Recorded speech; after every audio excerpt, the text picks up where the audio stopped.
All right, I believe this means we are live. Ladies and gentlemen, boys and girls, tech fans of all shapes and sorts and sizes and persuasions, welcome to another episode of the Monday Morning Tech Chat Show on the SGGQA podcast channel. I'm Juan Carlos Bagnell, aka some gadget guy, the SGG of this terribly named podcast, but the QA is the important part because that obviously stands for question and answer. So we like to make this an interactive conversation. We get to sort out all of our feels from the last week of sky is falling tech news. It was been pretty dire out there.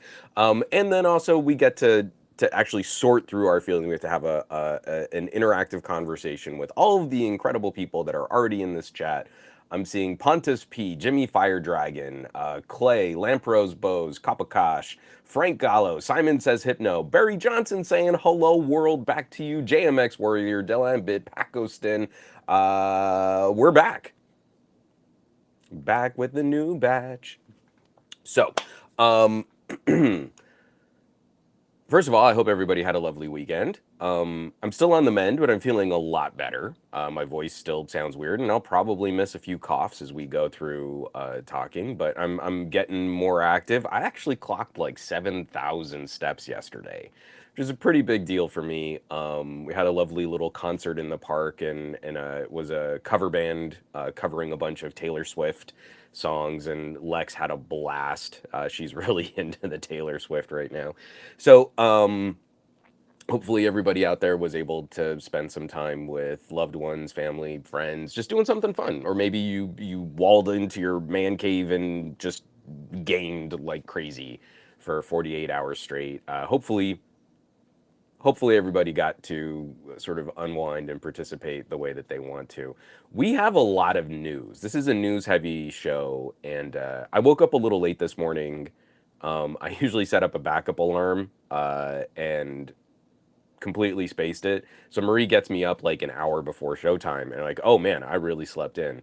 So I'm cobbling together like news that like for the news block, and I realize like there's not a whole lot gadget blocky to talk about. I'm going through The Verge and Gadget, Ars Technica. I'm looking for like, well, what's been kind of hot or what are people kind of talking about? And so for whatever gadget block we wanna save for the second half of the podcast, and I do want to try and keep the news block a bit more efficient. I'd like to open it up. We didn't really do a proper pajama podcast just because my schedule's been way off. So we can keep the second half of this a little more flexible, a little lighter. I don't have anything specific to like hold up and say this is the big new announcement. Obviously, we've got Google. A Pixel event is coming down the pipe. We can maybe spend a little time talking about Pixel 9, if the Pixel 9 series of phones, if folks want to do that. And otherwise, we could also just do sort of a general roundup. I could chat about some of the gear that I've been reviewing if you'd rather do that. So hold on one second. I'm gonna drink a little bit of coffee here, and we're gonna get into some housekeeping because I got quite a bit of stuff out last week, and I'm real proud of me. Like I'm taking these victories where I can.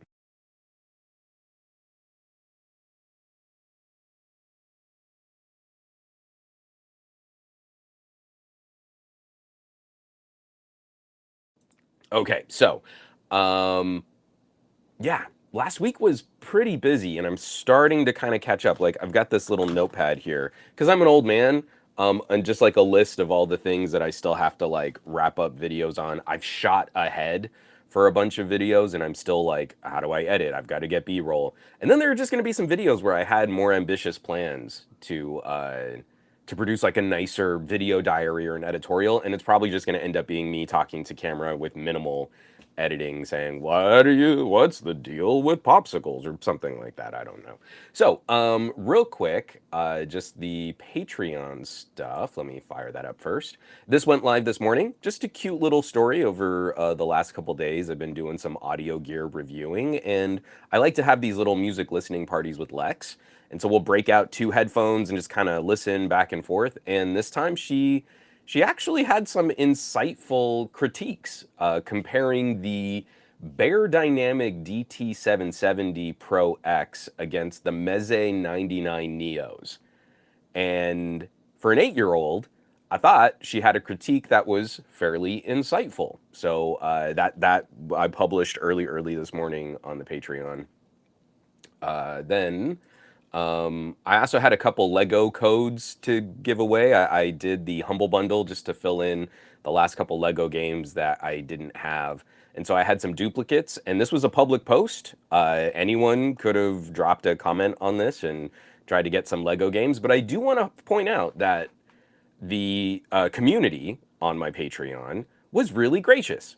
Like a couple people overlapped. Like, hey, I want Lego Batman. I too want Lego Batman. And I would go into the DMs and try and like, well, who? I don't want to just make it who got there first, but what if we played a game? And instead, almost every single time, people would say like, oh, let them have it. That's totally cool.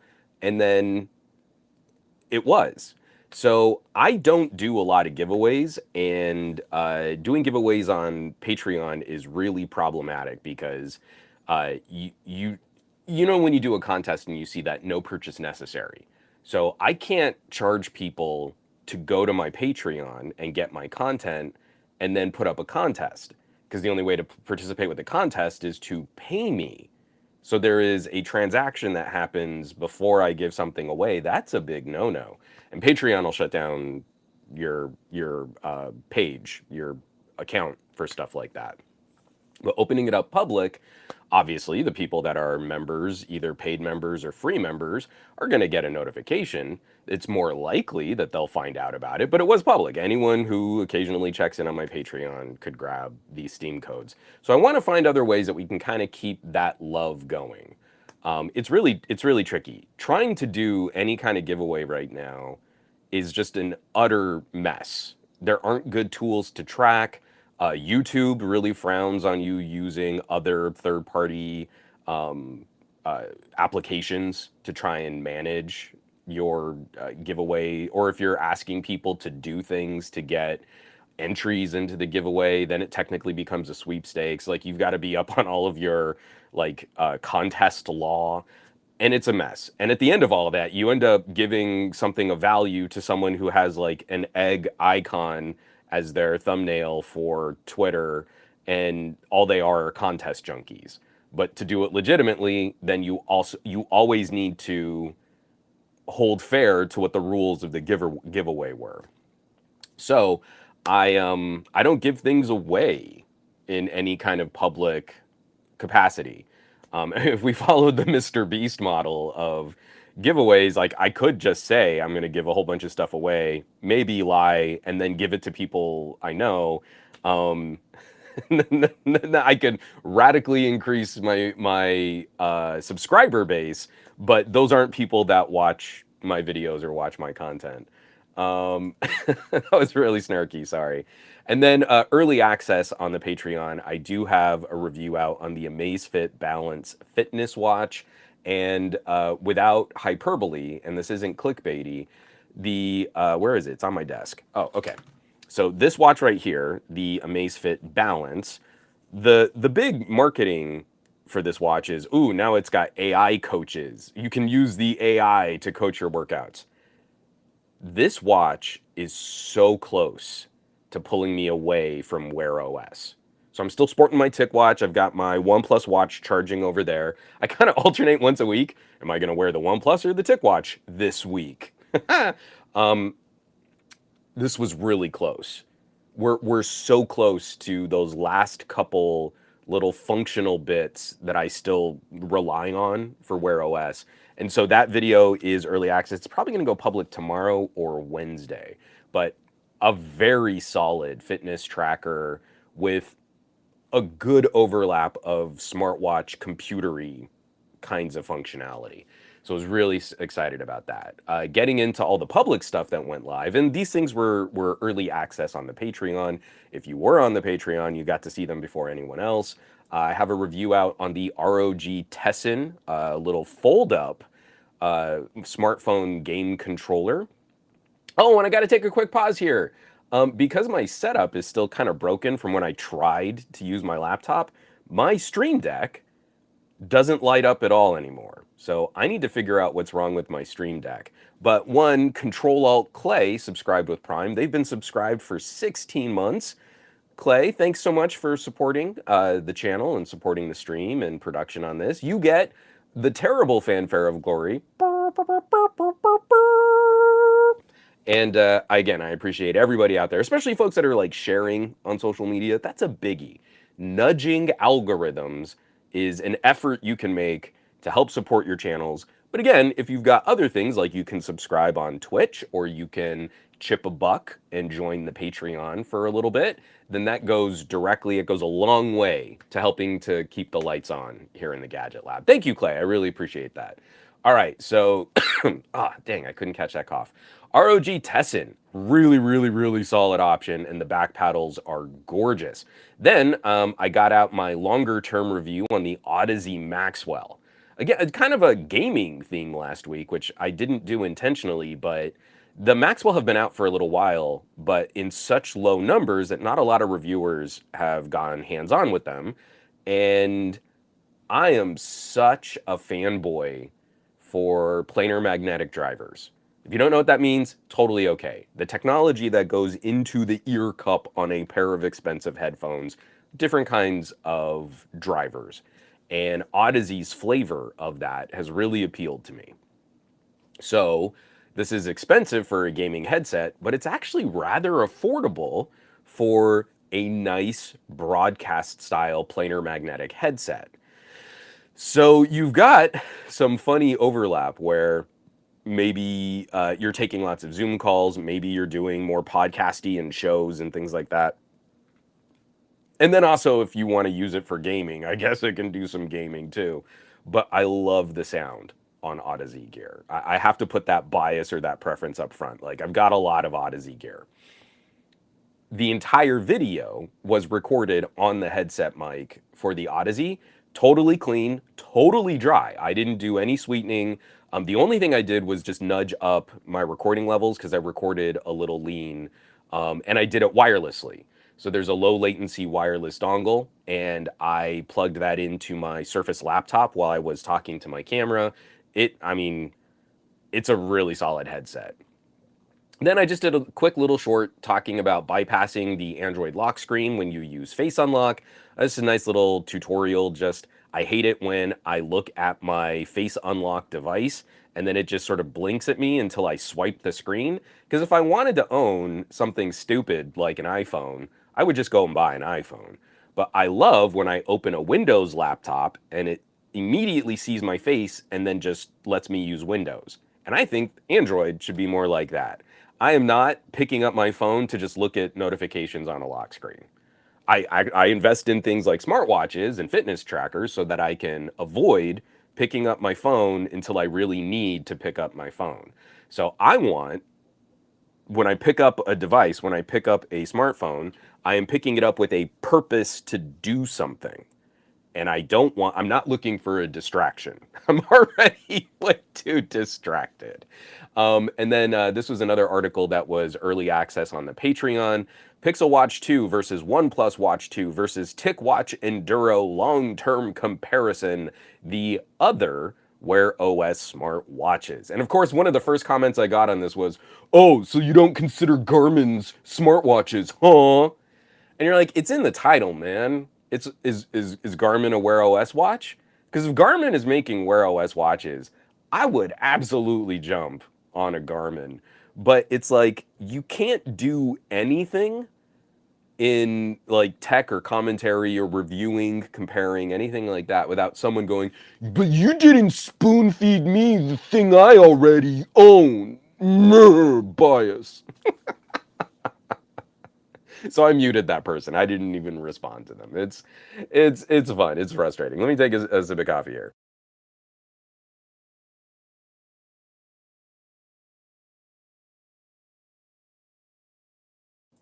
Oh man, sorry. I just saw Control Alt Clay say hello from the other side. And Clay's been jumping back and forth between the YouTube and the Twitch. But for a second, my brain went from the other side. Did Clay shuffle off his mortal coil and is he communicating to us from the spirit realm? Sorry, that completely distracted me there for a second. Simon says, Hypno, the Tessin looks good. I do have some concerns for the sticks, but you can catch that in the review. Pontus P, some gadget guy knowing more than Mr. Beast. Yeah, I didn't put that in the show notes because I am not into the drama, but there's a lot of drama around Mr. Beast right now. And that video that broke with like a whistleblower talking about Mr. Beast's media empire. I don't know that we should be too concerned. I've said this time and time again. When you see a YouTube channel with millions and millions and millions of subscribers, I don't believe you're seeing someone with earnest thoughts and opinions sharing content that's personal to them. I think you're seeing someone who's really good at gaming all of the auto systems and all of the algorithms on these platforms. That's what I think you're seeing. You're seeing a symptom of the disease of platforms and algorithms. If someone can accrue that much notoriety, if someone can accrue that much audience. And so, someone like that likely doesn't get all of the rules and regulations and the laws that old school traditional media have had to comply with for decades. Something like a contest can bring your brand a lot of attention. But that's why we have crazy rules around contests. Something like gambling mechanics in a video game can make your company a lot of money. I think any video game that implies any kind of random number generated event should only be available to people 21 and older. Because we have laws against gambling. And what we do with slot machines in Vegas is actually significantly stricter than anything that we've touched with video games. And I think that's incorrect. So if you're willing to kind of play a little dirty and try to circumvent these rules, regulations, and laws, then yeah, you can make yourself incredibly successful. And from the whistleblower video, there's maybe something to take a look at there with a channel like Mr. Beast's. Yeah, Frisco Flame. Interestingly, the first things to stem rules like this were pinball and baseball card packs. Yeah, anytime that you can start affixing value and you can start randomizing chance, then our regulators start getting interested in what it is that you're trying to do. It's just that the technology ran so fast into one direction that our legal system and our regulators are really slow to kind of adapt to it. Simon says, no, I got a new mini PC last week, and this weekend the hinge on my laptop went wonky. Had to send it back to Amazon today. Bloody typical. Well, I'm sorry to hear about the laptop, but at some point you should let us know, like, what mini PC you're using, because I still need to get out some kind of review on the AOC. Is it the... It's another Ace Magic system. I've had it for a little while, but it's like a little Ryzen. I think it's a 5700. I can't even remember. I have it.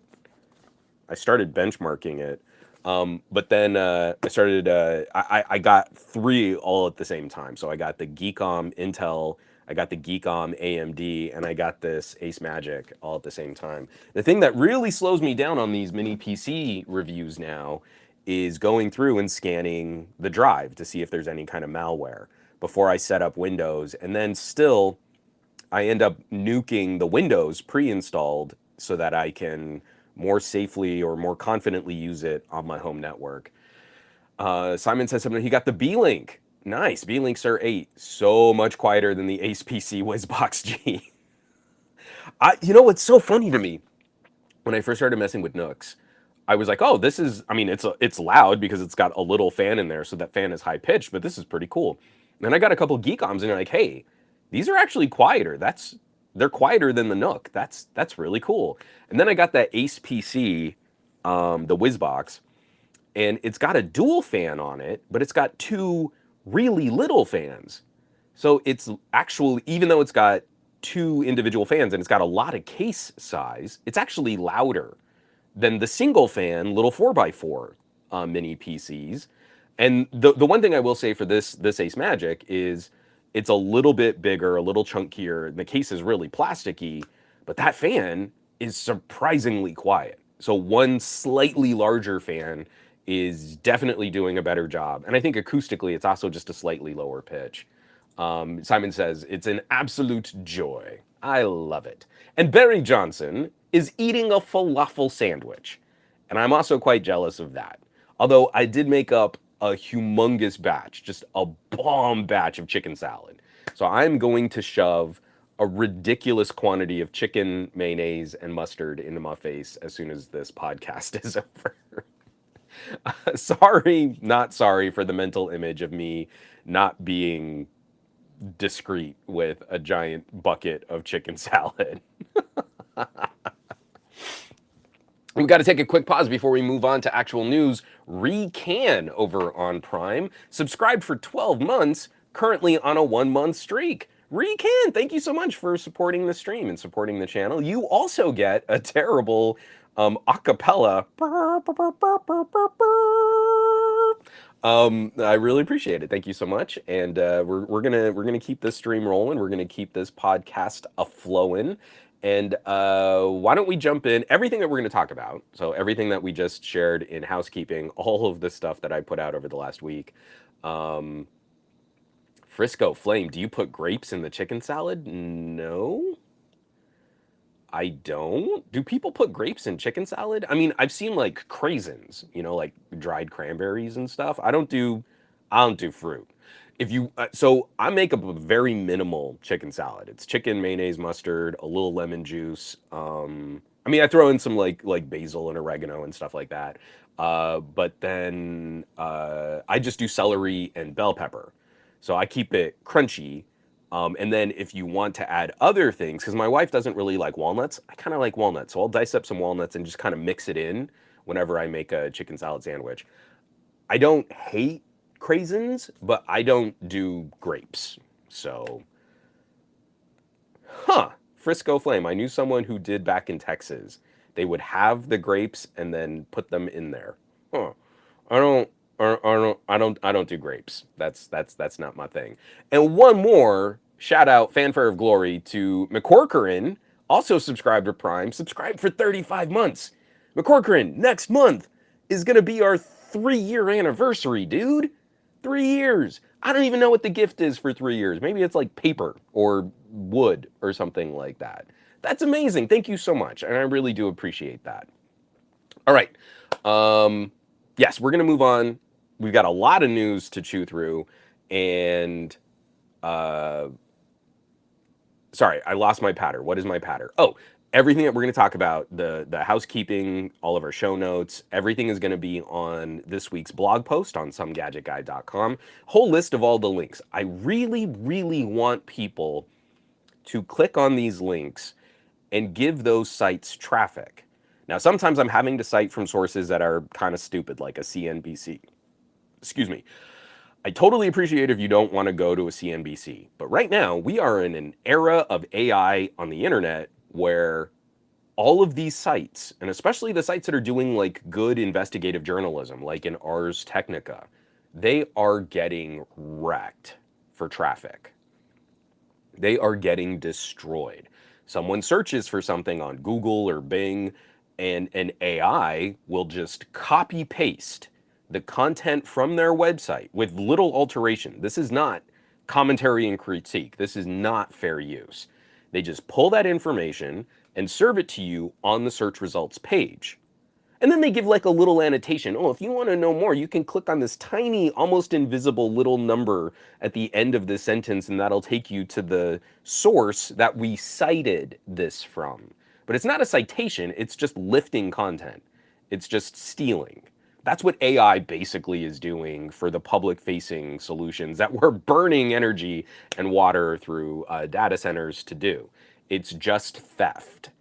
So if you don't go directly to these websites, or if you don't set up like an RSS feed reader and follow up with your favorite editorialists and your favorite reporters, then their traffic is plummeting right now.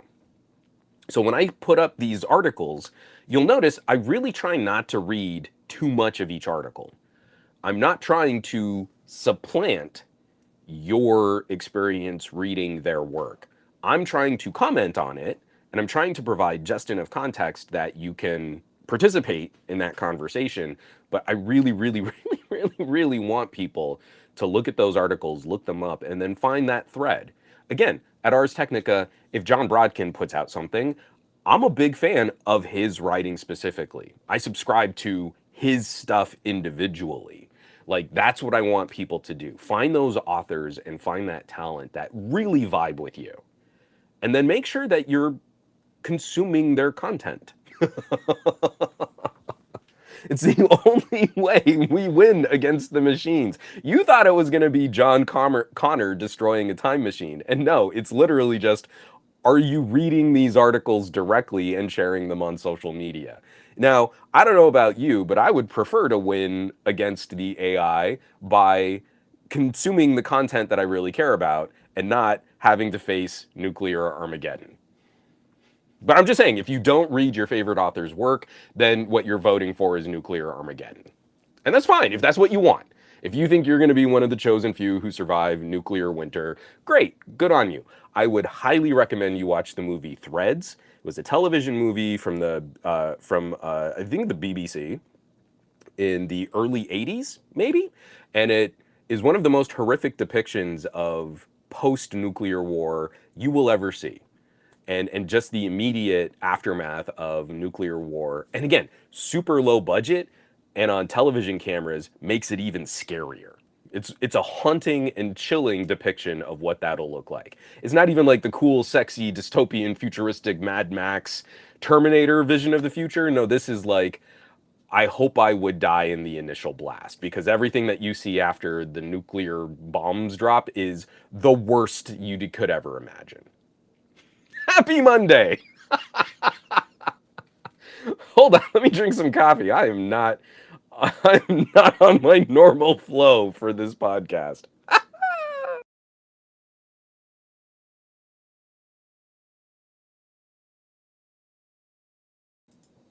DTNL. One tech article tease, Bagnell. That is absolutely that is absolutely the game.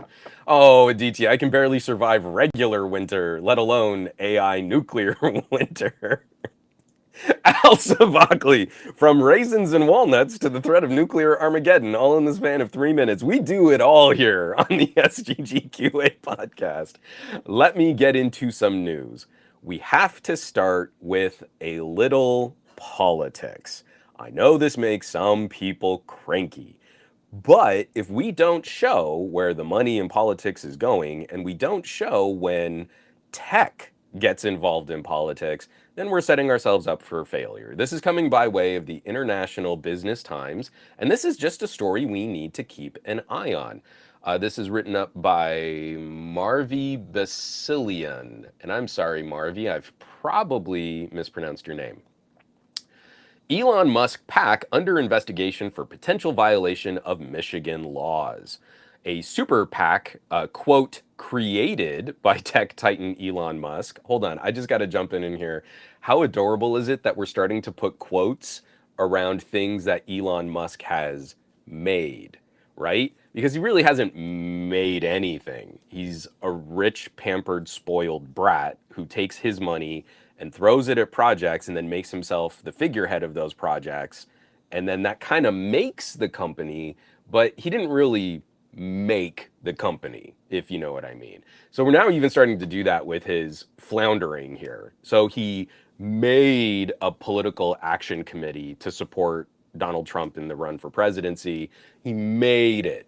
I just love that that's the kind of editorial snark that we're starting to see in reporting. And that kind of tickles my funny bone. Excuse me, sorry, couldn't get to the mute. In key states such as Georgia or Pennsylvania, users are directed to a form that asks for highly detailed personal information. Users are asked to provide their address, phone number, and age. The users are then directed to a voter registration page after they agree to submit the said information. In the end, quote, in the end, they get no help at all registering to vote, but they did hand over priceless personal data to a political operation, end quote, the report noted. So in states that aren't going to be contentious battleground states, it just sort of pushes you to your normal state registration to vote. In states that are highly contentious, it siphons all of that information, does not register you to vote, and then they put that information in a log to serve you more targeted ads on the upcoming election. But the person who put in all of that information thinks they're registered to vote. It is wild. There is no way that this isn't some kind of electioneering, some kind of fraud, some kind of election obstruction. This is kind of a big deal. And on top of the fact that we've seen recently, I didn't put in a link to any of these stories, but that kind of broke over the weekend, is that like deep fakes of Kamala Harris are proliferating around Twitter. What was the other? Oh, and Grok is spreading incredible election misinformation. So Twitter's AI is just pumping out incorrect information about the upcoming election. And it would seem to me that Elon Musk, champion of free speech, and you remember, because he like went into this whole Twitter thing like, I'm not going to be political, seems to be getting real political in a way that someone with as much money and resources and as big a megaphone as Elon Musk has seems to be doing his darndest to corrupt the process of electing a president, and publicly doing so. We remember how outraged we got over the Cambridge Analytica scandal at Facebook. How social media was being used to target voters, and you got all this information, and all this information was sold, all of our personal data and all these trends, and these companies could use it to like alter the course of an election. And was Russia involved? Ooh, the sky is falling. And now we've got Elon Musk just publicly trying to break how elections work and how the public is informed, and what last vestigial remnants of reputation that Twitter had as a place for news to be spread is all gone now. I've been saying it for a while. Twitter is dead. What made Twitter Twitter died as soon as Elon Musk took over. But I don't know how much more public Elon Musk could be with his intentions. And we're still kind of playing this game like, well, I don't know. Maybe he's just a little misguided. Maybe he's a crazy genius. Maybe he sees something we don't. And then time after time after time, time and time again, we see a direct play from something that he's involved with. He has said he created this PAC. And this PAC is now engaged in outright election fraud. So I love it. Sorry, I am going to spoil the last line of this. CNBC's Brian Schwartz posted side-by-side photos of how the America PAC's landing page looked like before and after the news of the probe broke. The website has since taken down homepage links to register to vote and request a ballot. So now they're scurrying to try and cover their tracks. Don Moynihan, a policy professor at Georgetown University's McCourt School, said the PAC's alleged personal info collection process, quote, definitely seems like election fraud, end quote. It's like, he's telling you who he is. And for a whole group of people that really pride themselves on being these sort of like anarchic, pick yourself up by your bootstraps, faux libertarians, I'm into tech and I don't get into the politics. Some of the biggest figureheads of that sort of tech bro movement, a dude like Elon Musk, is really into politics. A billionaire technologist is really super into politics. So I feel maybe the rest of us tech nerds should be a little into politics, because otherwise dudes like Elon Musk are going to start speaking for me. And he does not speak for me. And he does not represent my values. And he does not represent where I think this country should go. I think he's a very bad figure to have this much wealth to be able to spread his version of what this country should look like. I think it's a real bad look. Oh, sorry. Let me go through some of these. I'm gonna scroll back up because there were a lot. Oh, Simon says Hypno. I'm not saying Threads was nihilistic, but it was the TV equivalent of listening to the Smiths in a bathtub with a razor. It's bleak. There is, I cannot express. You know, maybe I haven't done a Patreon movie night in a really long time because Lex is starting to stay up later and later. And then I realized, like, I'm West Coast.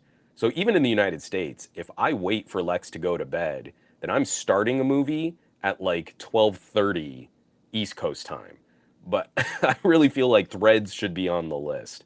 There, you need to like dump a bucket of kittens and puppies into an inflatable swimming pool and roll around in that adorableness for like an hour after you watch Threads. It is one of the bleakest movie watching experience. Like you think, what's his name, Cormac McCarthy, The Road is like dark and nihilistic.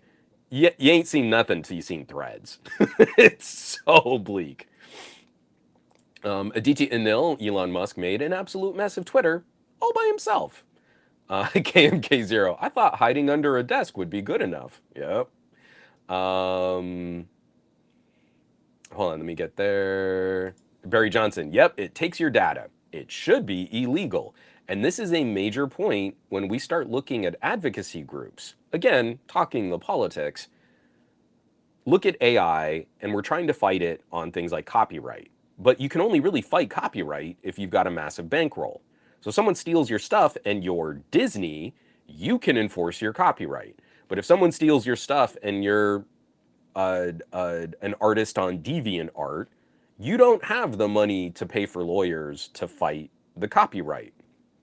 So that's really only a method of enforcing the rich. But if we had some kind of consistent, low level, reactionary, not proactive, but reactionary policy for consumer privacy protections, we would be able to enforce our own privacy protections. And that would actually circumvent a lot of the issues that we have that we're trying to fight with copyright.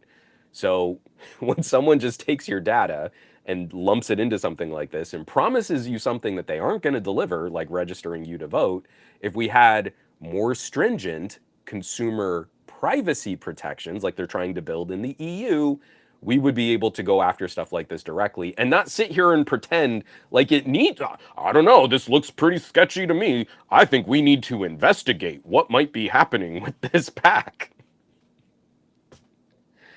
It is current year, and we should be able to circumvent this type of chicanery a lot more effectively than we are. Frisco Frame, free speech absolutist with big bunny ear quotes. Dave Burns, nerds actually like one type of politics, and if you challenge that kind of politics, you're actually just too weak and flimsy. Yeah, you always love it when you bring up politics in video games, and then they're like, "Oh, I hate politics in my video games," and you're like, "But aren't you playing something like Battlefield or Call of Duty or something like that?" I feel like like using America's armed forces as the context of your entertainment is kind of political. That is a kind of politics. Hold on, let me scroll down. I'm way behind on this chat. Y'all are blowing right by me here.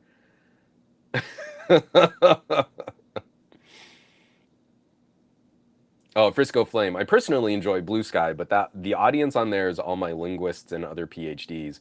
Find that pocket though, because that's what Mastodon became for me. Like my hardcore tech developers, software developers, hardware tinkerers, and Linux nerds. I love Mastodon. And again, if you found that little pocket on Blue Sky, like do everything you can to support and facilitate that conversation. I don't have any faith in platforms anymore, and I feel like once a platform reaches a certain tipping point, it's going to suck. And then we're going to have to scramble and find each other again on some other platform. And Twitter was one of the canaries in the coal mines for that. Let me get out of the way here. So, yes, something to keep following.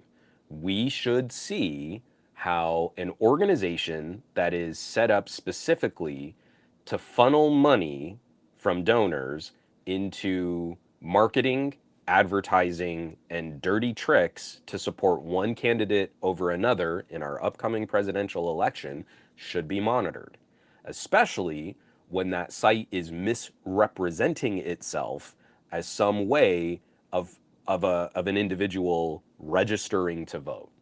And that's pretty dirty. And Elon Musk says he made that.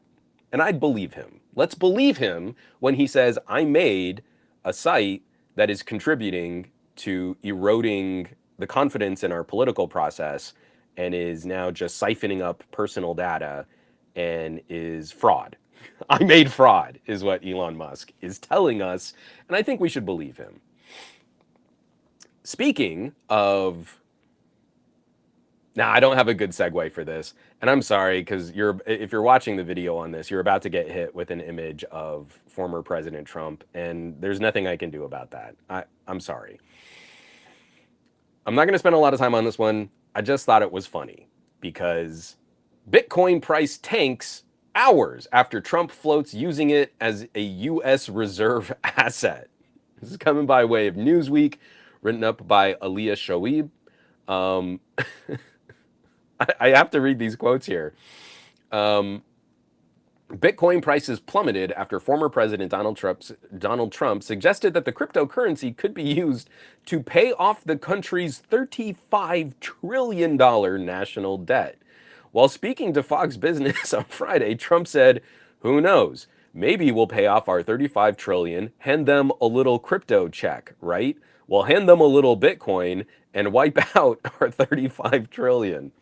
So that's hilarious because it's so in keeping with what we know about former President Trump is that he never paid his bills. He would leave contractors out to dry. He would write checks that wouldn't be cashable.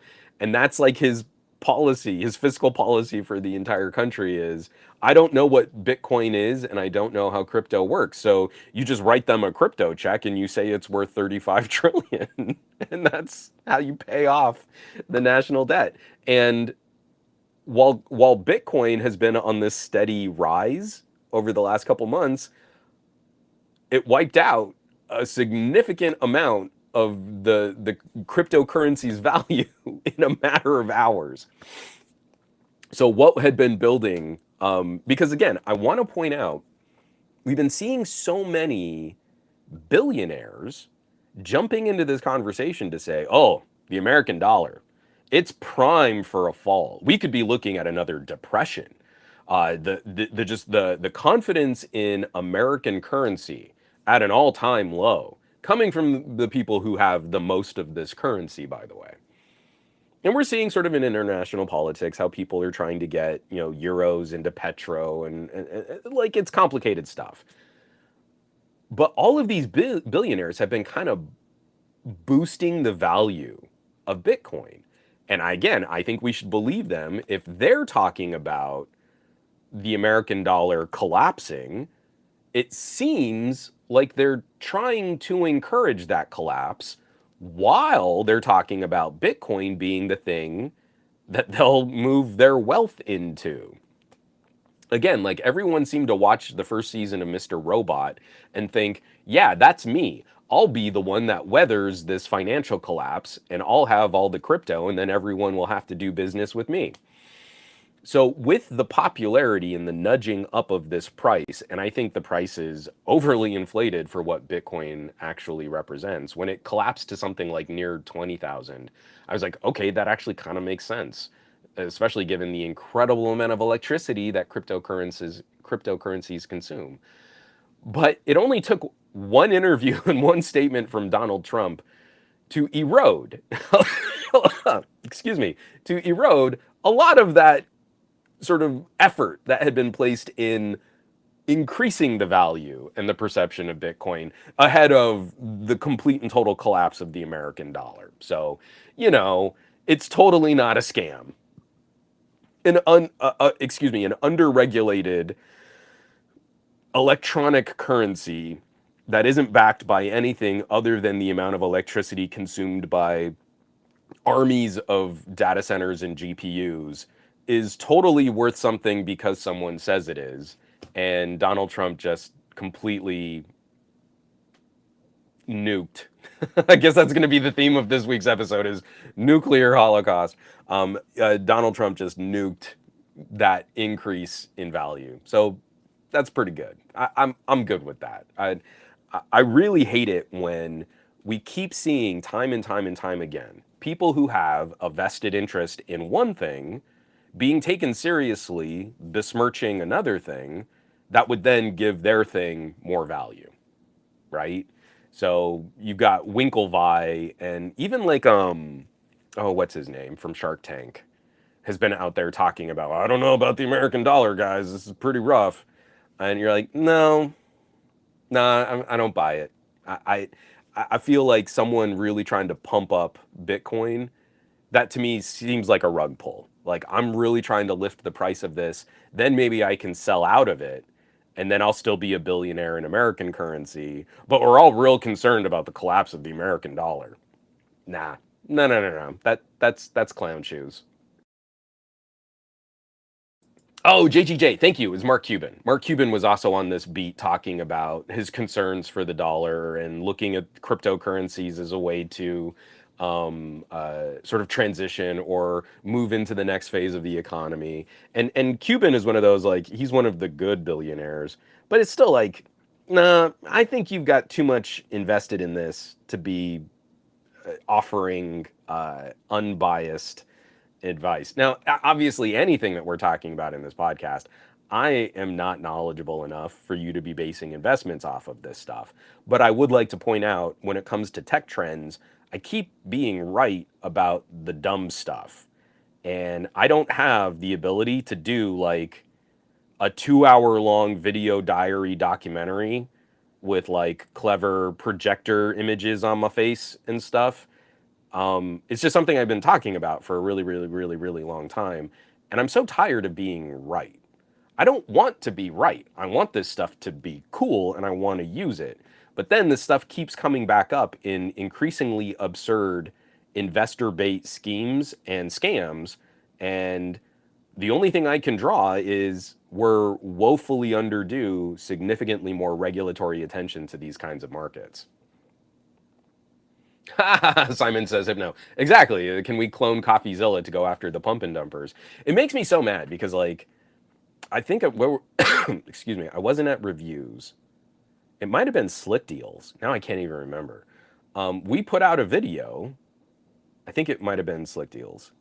We put out a video just saying, like, hey, guys, NFTs, they're not a thing. And it was a really short video, and we were trying to be diplomatic, and we were trying to like not just slam an entire market, but pointing out like there's no monetary value here. It's not while it's exciting and fun, that's not what's really going to generate significant growth and revenue and blah blah blah blah blah. There doesn't seem to be a market here, but something could be created out of this. And then literally days later, we get that 2 hour line must go up NFT video, and it just completely demolished what we put out there. And you're like, you know what? We should have gone harder on NFTs. I'm really mad because we had it. We nailed it. We were totally correct, but we were softer and diplomatic. And you're like, oh, we could have had it. That could have been us. We could have gotten 1 million views. Boo. I was so frustrated. I've been on the pulse. I know it. I know it.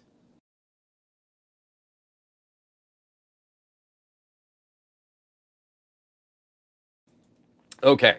And one of the reasons why I kind of want to keep bringing this stuff up is uh, AI, I feel, in the current way that we promote it and we advertise it, seems like it's just the next investor bait.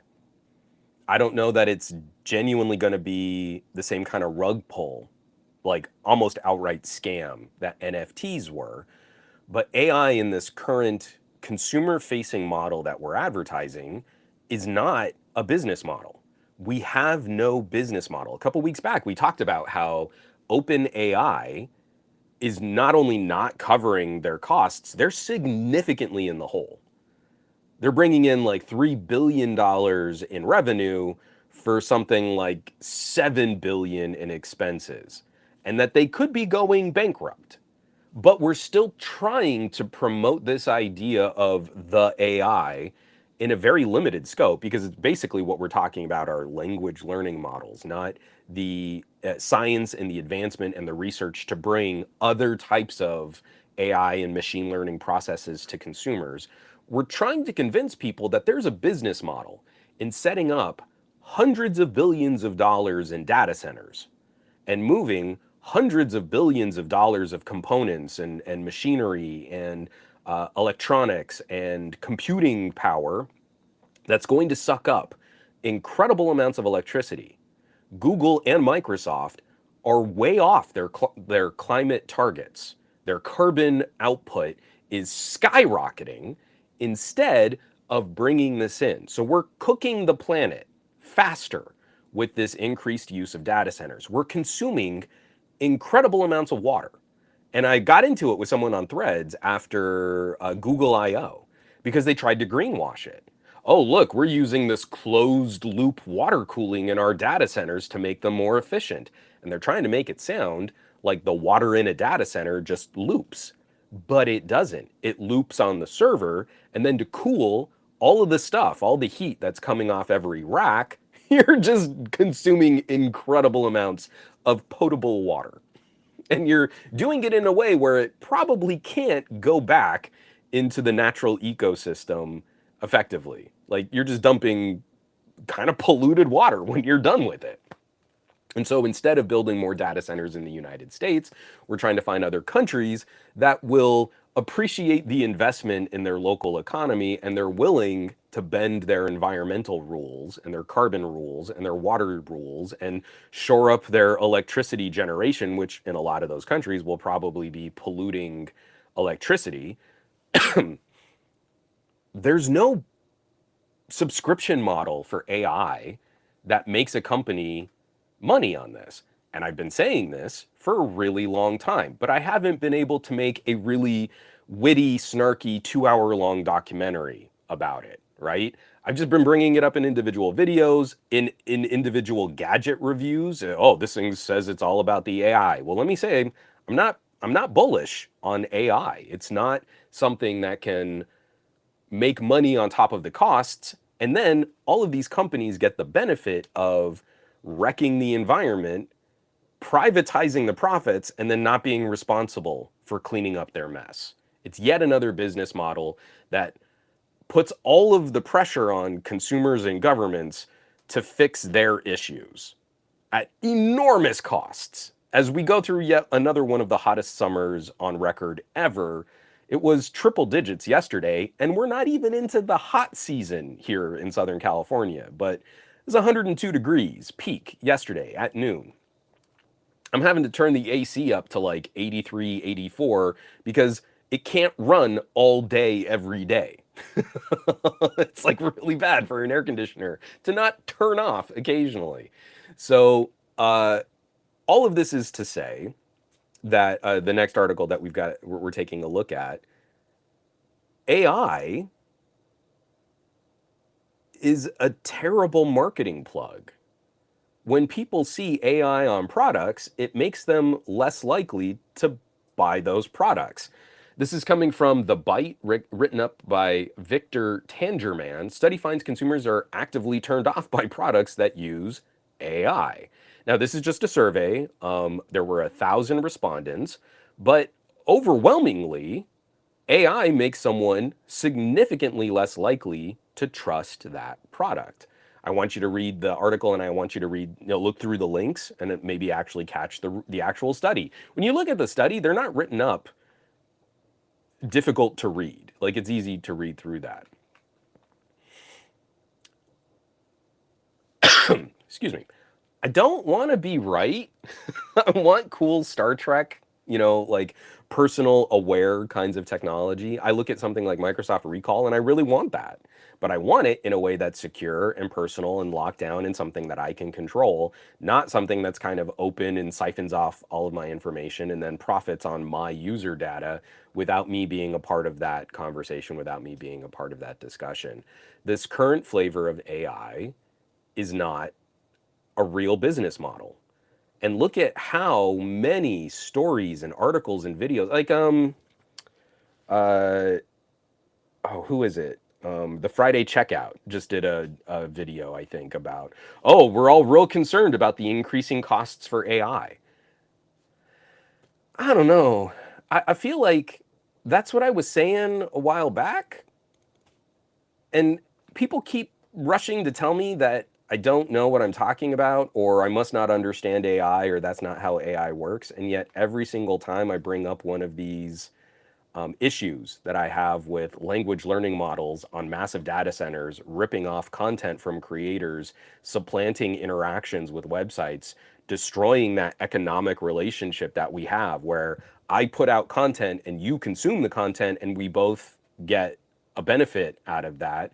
But now AI and algorithms and platforms can get in between my audience and me, and I'm just supposed to figure out how to play ball with trillion-dollar corporations doing this.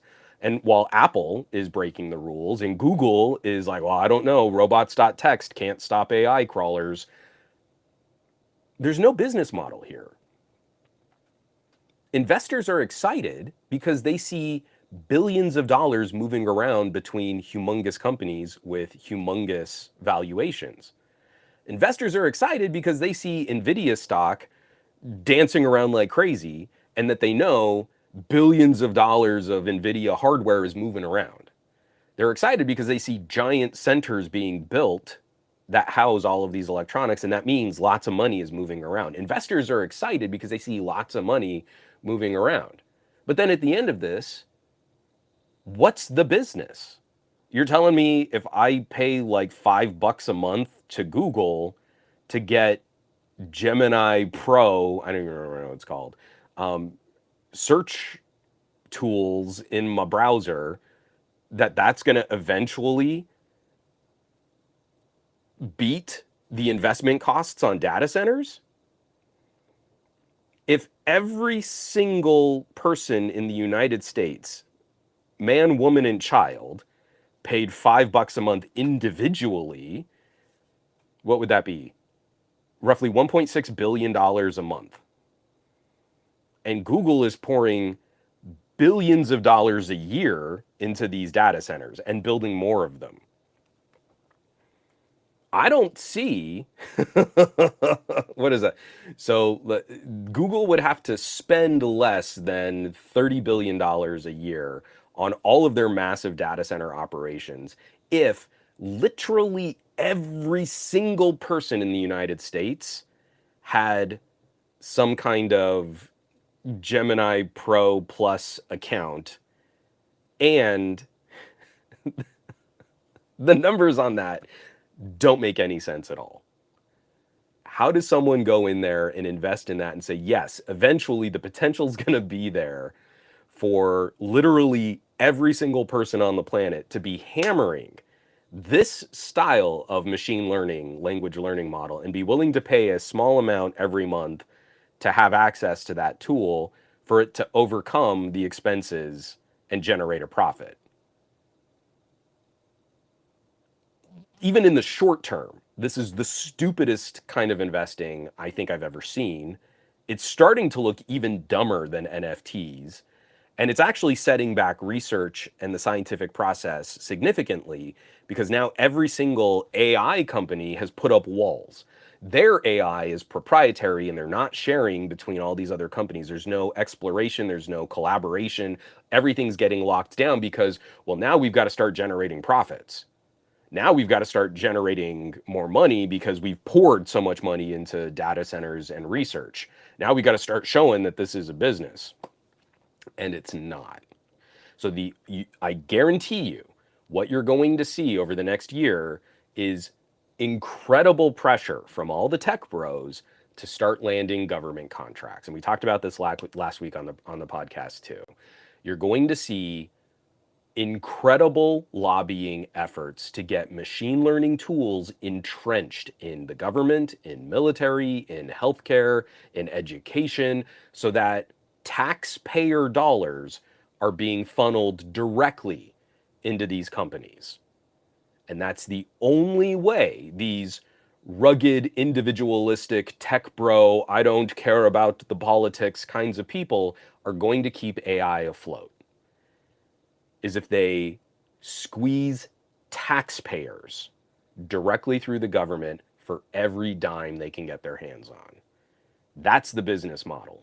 That's the only thing that can keep AI afloat ahead of these other growing concerns on generating revenue through consumer facing business models. You're not going to build a market like that charging people a couple bucks a month for awful search results.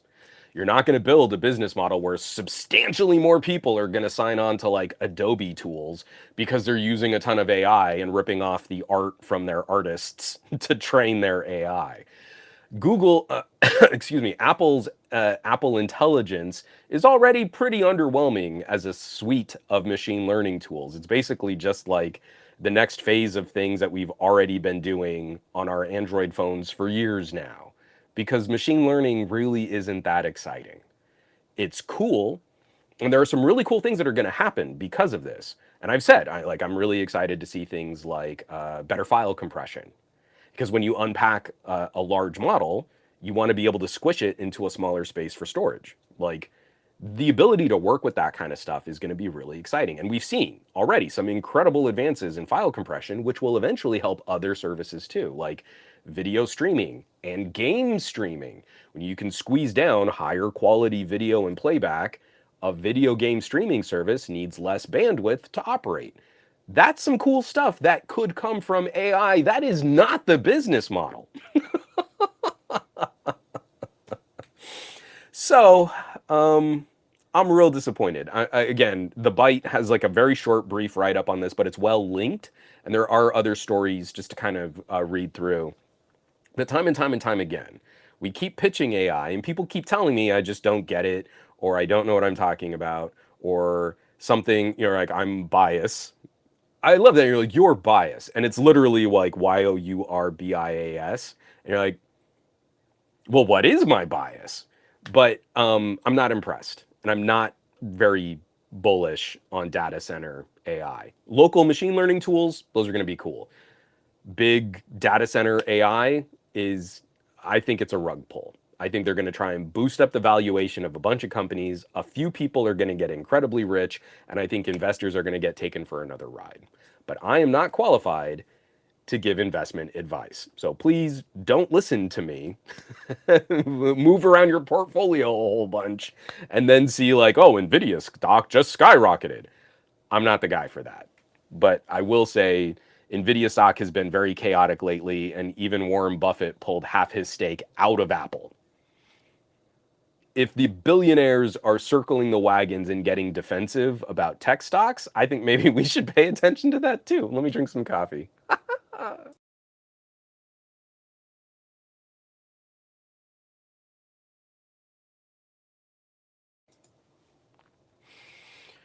Oh man, we got a lot of comments on this. Hold on, let me scroll back up just a bit.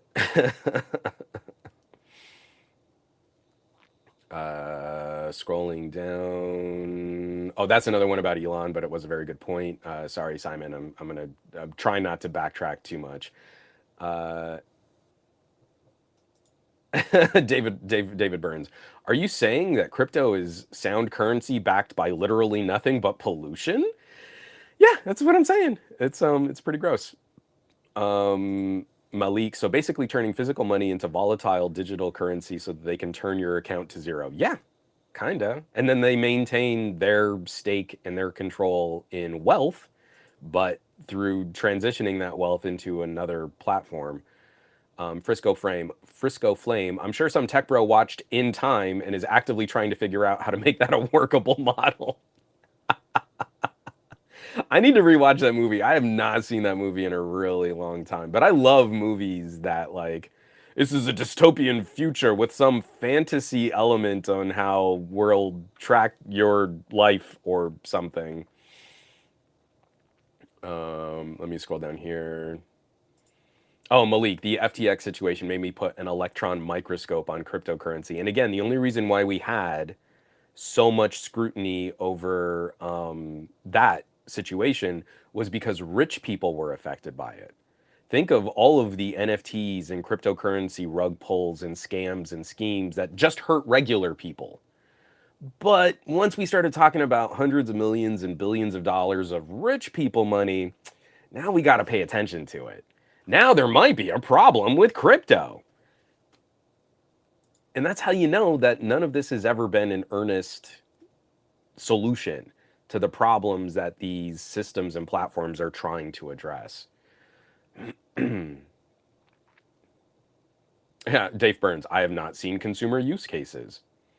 Yeah, and Frisco the Flame, this is another thing that we got to get around. The problem is AI is also horribly underdefined because it's covering unrelated technologies, all calling themselves AI. It also makes me hesitant to get a lot of new phones.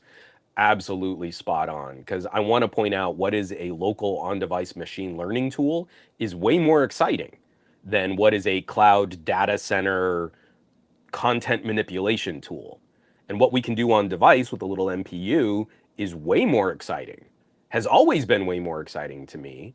And its local generation significantly more efficient and delivers a better, more immediate result. Things like speech to text transcription, subject identification in a camera app, our ability to on device language translation, stuff like that.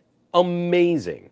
And it's just going to take a tiny little bit more juice out of your phone. It doesn't require, even when used at scale, like lots of phones are now using a little bit more electricity, but that's spread out. It's not one concentrated huge lump of data center connectivity. But that doesn't help us if we don't know what kind of technology is really being used on our device and what kind of technology is being sent up to a cloud service. It's why I was so disappointed in Video Boost on the Pixel. There's no reason why we should constantly be having to upload 4K video samples over cell phone data connections to get brighter colors in our videos. That's not the solution. That's not, you could do that on the device. You can do that right now. If you shoot Video Boost on a Pixel and you take the raw files that they generate before they're sent up to the data center to be processed, you can do all of the editing in LumaFusion to make them look about the same as Video Boost. Oh, it's just so hard and people don't know how to do things and no one will do anything on their phone. Instead of just teaching them, you nudge up the gamma, you increase the contrast, you juice up the saturation. You can also play with some of the brightness and shadow. I mean, the plugins in LumaFusion are pretty great. And you spend 20 bucks on LumaFusion, you own it forever. I've never spent another nickel on LumaFusion on the iPhone or on my Android phones, and you can do it yourself. And you don't need to upload to a cloud. And in fact, you can make it look more like how you want to make it look, not just a random color boost from a server on Google's cloud data network. You can make your videos look exactly the way that you want. But we've trained consumers to think that I had to do something with my own fingers. Ugh, so terrible and hard and difficult. And who could even do the thing? It makes my brain hurt. Instead of just showing them. Because it's really easy. And I have increasingly less and less respect for people in the tech scene that talk about this stuff. Oh, I can't get anyone to do stuff. Well, then maybe it's because you're a jerk. Maybe because like no one in your family wants to talk to you anymore. Maybe that's it. Maybe you're the problem. If everyone you encounter is having such trouble listening to you talk about cool tech stuff. I'm not impressed with your resistance to teaching people how to get more cool stuff out of their gadgets. Let me take a drink of water. I got way off track. That AI story was supposed to be the shortest one of the entire podcast. I need a breath.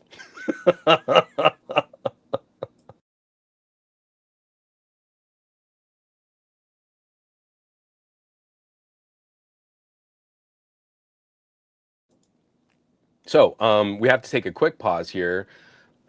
Dang it, I just took a drink of water and I couldn't catch that cough.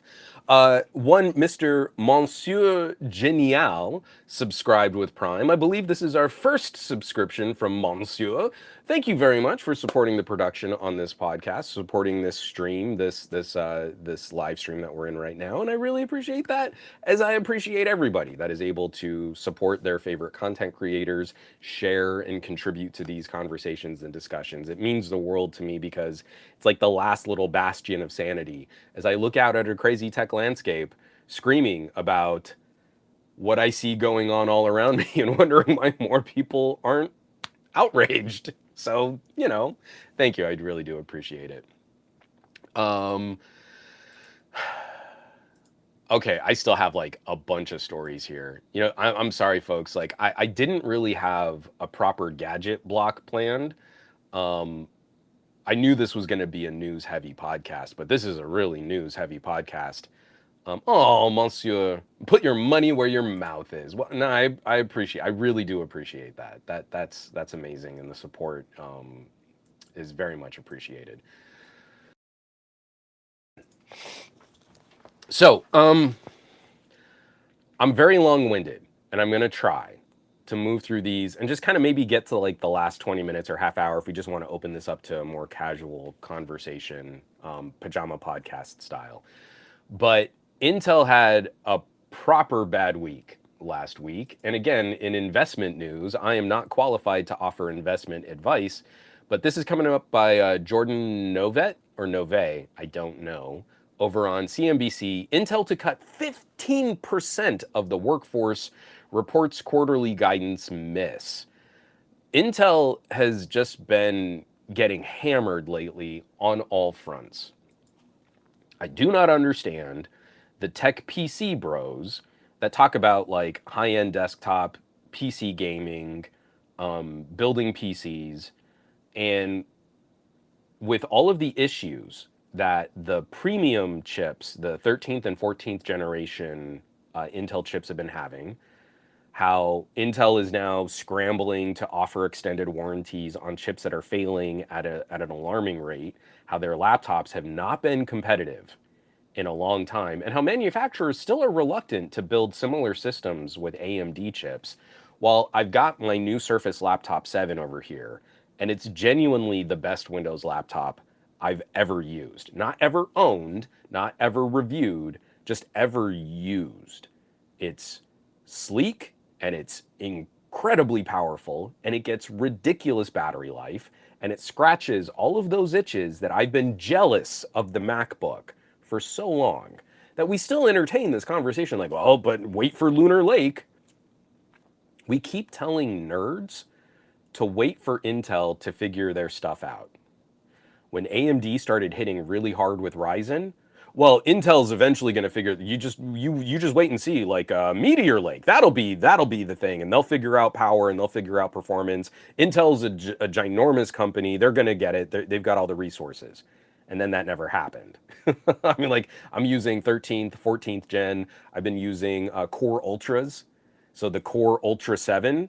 It's a good chip, but it's still a portable desktop chip. It's not a mobile laptop chip. 15,000 jobs. I just feel like that is such a short-term move to address some price for a shareholder, for someone holding stock in Intel, that the investors aren't going to be impressed by Intel canning 15% of its workforce to try and rescue the stock price for a short-term bump. And we're still seeing the reports that Lunar Lake is struggling to come to market. Intel had to delay it. It was supposed to be out over the summer. And then it was like, well, maybe later in the summer. And now it's still, we're only just now starting to see some of the systems that will use Lunar Lake, some of the laptops that are going to use Lunar Lake. And AMD is actually having a pretty good run right now. I think Strix Point is going to be a very competitive chip. It's going to be exciting to see.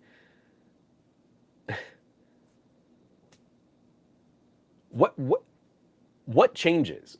Like Intel is in desperate need of significant structural and architectural changes.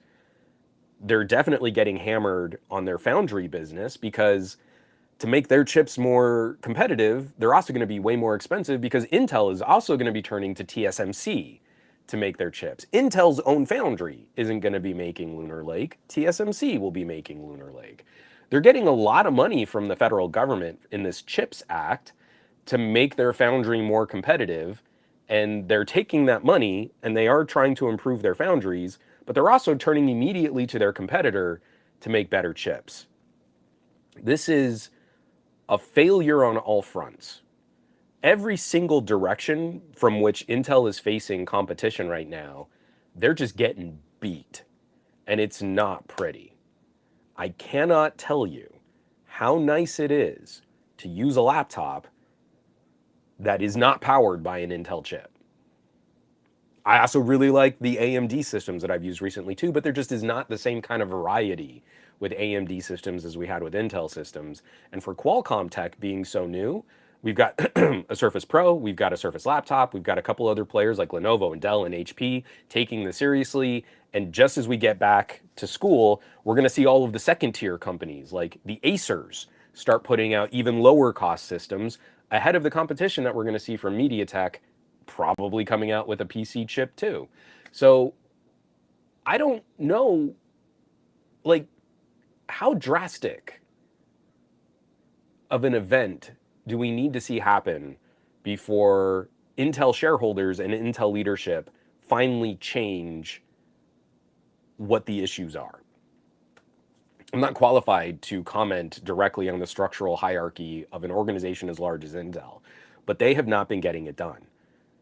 Once they lost the MacBook, that should have been the immediate danger Will Robinson, robot arms flailing, make significant change. And we haven't seen it yet. And we still keep telling on the tech side of this, oh, but you wait, don't get an ARM PC. You wait, Intel's gonna gonna turn it around. Lunar Lake is really gonna do the thing, and it's gonna be amazeballs. I didn't wait for Lunar Lake, and I'm really happy with my laptop purchase. I really like my laptop. It's pretty great. Oh, command control device is saying the latest number is 19,000 now. Wow.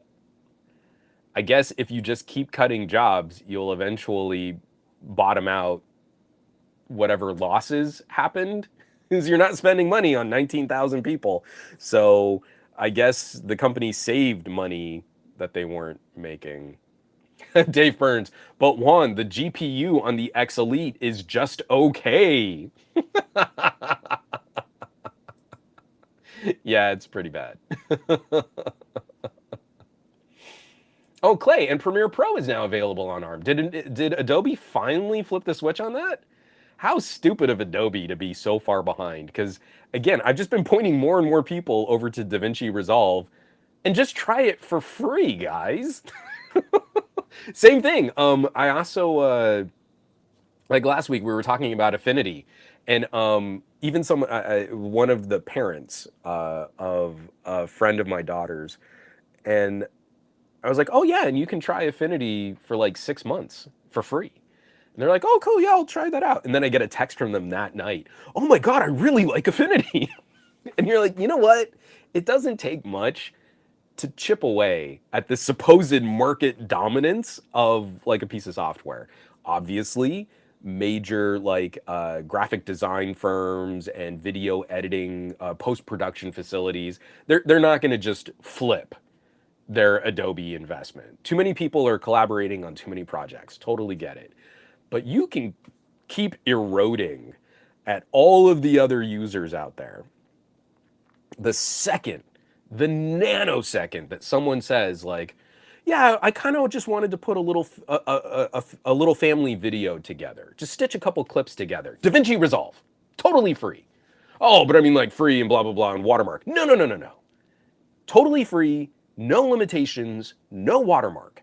It's a full video editing suite, so it looks really intimidating, but just slap a couple of videos together, put some music under it. It's gonna work just like any other free piece of software, and you can just go use it for free. And it's really hard to beat free with a piece of software that good.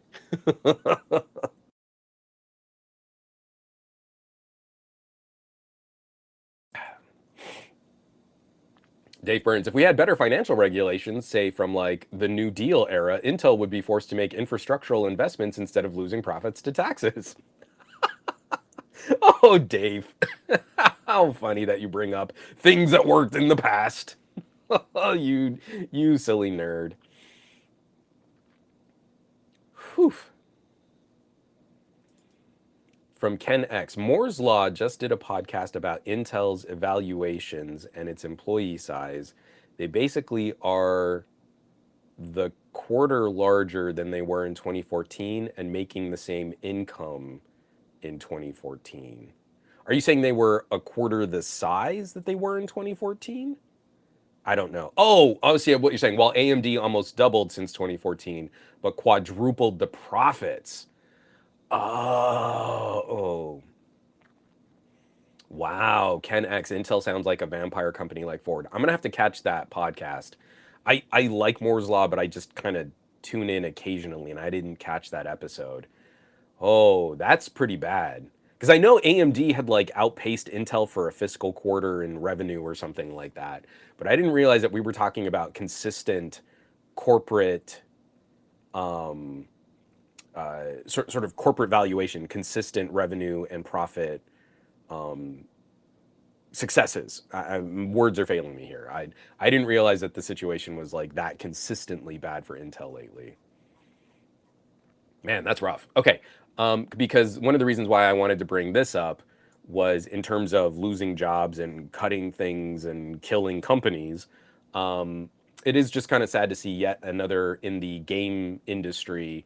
GameStop shuts down Game Informer, the longest running gaming magazine in the US.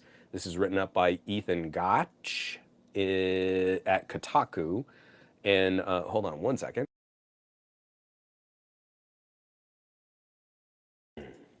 Game Informer, the longest running gaming magazine in the US, is officially dead and GameStop killed it. It began publishing in 1991 and has been one of the last remaining physical gaming magazines in the world, with cover stories that continue to share deep dives and exclusive interviews on the biggest games coming out, from Final Fantasy to Star Wars Outlaws, no more. So it's just kind of one of those sad transitions. In fact, I was like listening to some older episodes. Like I'm way behind on like the DLC podcast, and I think someone from Game Informer was just recently on as like a guest. And you talk about like there was an era where video gaming was exploding and it was vibrant. I was younger, you know, like kind of when I like through high school and college for me, and you'd get the publication, you'd get the magazine. It'd be a physical thing that dropped off in your hands every month. And even though you would talk about stuff online, you'd find message boards and you'd find communities and you'd be in the chat on articles, on the comments on articles. Like you still got this thing that had kind of the reputation behind of it being a physically produced periodical. And you still go into like a Barnes and Noble and you see racks of actual physical magazines. And there's something that I feel like we've kind of lost in that printed page, in that physically produced consumption, in that every month I get this thing and it's got stuff that I'm into. But it's not always going to be so hyper targeted to just my exact most popular keyword trending SEO generated algorithmically boosted interests. The thing I think we lose is, like, for example, for the longest time, I was a nerd getting all of the industry periodicals here for Hollywood. Not only in Entertainment Weekly, just because I liked Entertainment Weekly, but also, you know, like Hollywood Reporter and, you know, all of the trade magazines as well. And you pick up the magazine, and I am incredibly interested in movies. But obviously, my tastes are very dude bro, right? I love horror films, I love sci-fi action, I love, you know, kind of gross comedy, that kind of stuff. But you pick up the periodical and you're paging through it and you read the articles immediately that are the things that are you're most interested in. But then you turn a page and you're like, you know, I I didn't know that about like this new romance that was going to be being produced, or this period piece that's kind of a bodice ripper, or oh, Keira Knightley's going to be in yet another fancy hairdo film. You know, like you get exposed to content that's on the periphery of what you're interested in, but it's not the exact thing that you're the most passionate about. Same thing, like I was super into car magazines, like Car and Driver, Road and Track, stuff like that. And you know, like my grandfather, all about Chevy, hated Ford. I was super into tuning up little Japanese four bangers, right? Like I love bolting on turbos to little Honda CRXs. I love doing that kind of work. I don't do now on my newer Nissan just because it's such a pain. But I used to love doing like oil changes and brake jobs.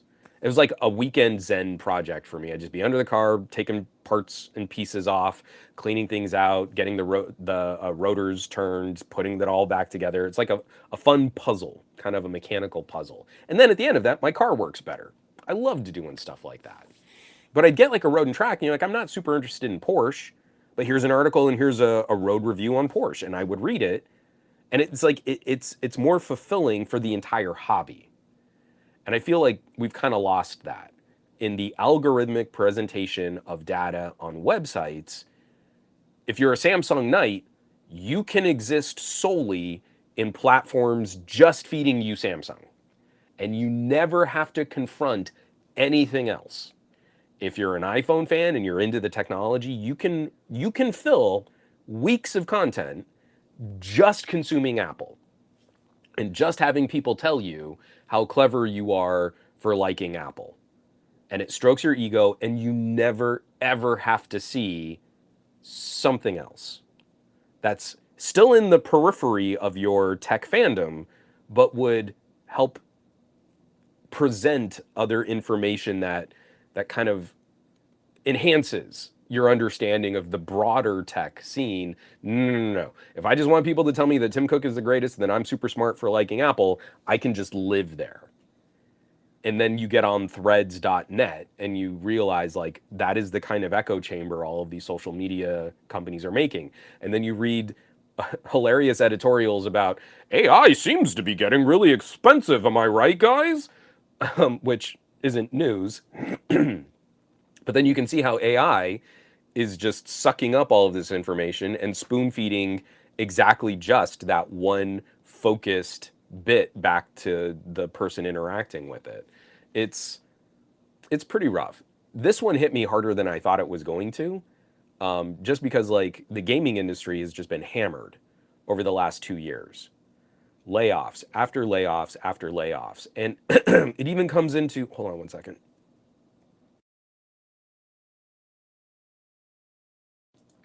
Sorry, that's a biological thing. I'm not actually getting that emotional. I'm getting a little emotional, but not that emotional. Where it's starting to bleed over into all of the peripheral aspects of the gaming industry. The reporting, the researching, the reviewing, the video editing, the presentation, the people who are passionate about gaming and work really hard at putting forward the best kind of storytelling that they can, even if they're not making the game. And then over the last couple of months, we've seen so many studios closed, where the people who are actually making the game are winning awards and they're making incredible games and the games are selling well, but not good enough. We've got to shutter this studio. Or I don't know, Redfall kind of flopped. I guess you got to kill that studio. And it's so short-sighted, and it's becoming so top-heavy. And it's like yet another industry. I feel like this is happening with consumer tech, with portable electronics, with gadgets, and now also with content, with video, with movies and television shows. I work. I'm Hollywood adjacent. I'm not in Hollywood, but I still have a lot of friends in the voiceover community, in the production community, post production, and they're all kind of just sitting. They're all kind of just waiting for projects to show up. And right now, production in Hollywood is down something like 40% for new films and new TV shows. A couple people at the top decided they just didn't want to spend money on making new content. And so everybody down at the ground floor is being impacted by that. A couple major game publishers have decided, it's just too much money to keep these other studios going. Let's just kill those jobs. Even though literally just like a month before, we were celebrating what a great victory and success these games were. And we're really excited about, the culture and the climate of gaming and the storytelling and the humans. But the humans are the first things to go. We're going to cut all those. And just piggybacking on an article talking about Intel cutting apparently up to now 19,000 jobs. I'm sure the CEO of Intel is making that tough choice. Buck stops with that CEO. That CEO is going to take full responsibility for the direction the company's going. And in taking full responsibility, all those people lose their jobs. The massive publisher, game publisher, is going to say, hey, I'm the CEO of this game publisher. I take full responsibility for not meeting some of our quarterly goals. And all those people lose their jobs. I'm still a wealthy CEO at the top of this publisher, but I'm not going to cut my pay and my executive benefits and my stock options. No. All those people lose their jobs, and I take full responsibility for that. It's so gross. It's just proper disgusting. Oh, Aditya Nil, I wish. Is this the official announcement for Megapixel Gaming Studios? I I flirted very briefly with trying to do, this was a long time ago. Okay, so I had a friend who was pretty high up at Hidden Path, and they're the developer who made the Defense Grid games. And I got to work on the voice recording for those games. Ming Na Wen, Alan Tudyk, and Jim. I can't remember Jim's name, and that's really going to bother me because he's the AI in the game. Defense Grid. He was also the wacky comedic actor. What was his name? Ah, this is so bad. Jim Ward. Oh my God. If you used to listen to a lot of like liberal radio back in the day, like when Air America was a thing, Jim Ward was one of the comedic voice impersonators that would also show up. But Jim Ward has an incredible resume, and the dude was a machine. He is the main AI voice that you interact with in Defense Grid. And like you would set up a session, you would expect like, okay, well, it's going to take like 2 or 3 days to get through this amount of voice work. And then he would knock it out in an afternoon. And it was like incredible work. Just character was on point, totally consistent. You would give him little context clues like this is an urgent line, this is a funny line, this is a sad line or a remembrance, and he just pop pop pop pop pop pop pop, and he would just chew through dialogue. But oh, and Jennifer Hale worked on that too. That's right. I did get to do a session with Jen. But so this was for the first Defense Grid. I was sitting and I was talking to him, and I had this idea for kind of what I wanted was a sci-fi action combo of something like a collectible game where you would stake out a location and you would have to defend it. So you would have to like, it would have to be something that you would regularly visit, but then there would also be kind of like an AR quality so that other people could go and attack that location.